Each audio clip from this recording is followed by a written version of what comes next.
суръати баланд, риоя накардани тартиби аломатҳои роҳ яке аз сабабҳои рух додани садамаҳои нақлиётӣ ба ҳисоб рафта, ҳамасола бар асари он нафарони зиёд ба ҳалокат расида. Қисми ҷароҳати вазнини ҷисмонӣ ва воситаҳои нақлиёт бошад зарари техникӣ мебардоранд.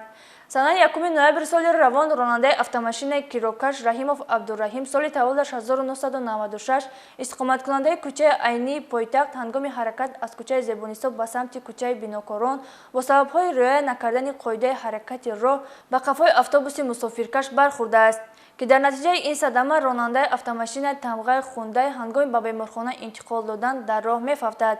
Боз ронандаи автомашинаи тамғаи Мерседес аломати қайди давлатиаш 7808 Раҷабов Хуршед соли таваллудаш 1989 сокини шаҳри Душанбе ҳангоми ҳаракат дар маҳаллаи Хуҷанбиёи боло аз уҳдаи идораи воситаи нақлиёт набаромада ба соҳили дарёи Душанбе чапа шудааст. Дар натиҷаи худи ронанда ва як нафар мусофираш дар ҷои ҳодиса ба ҳалокат расида, дигар мусофиронаш ҷароҳатҳои вазнини ҷисмонӣ бардошта дар беморхона бистарӣ гардиданд.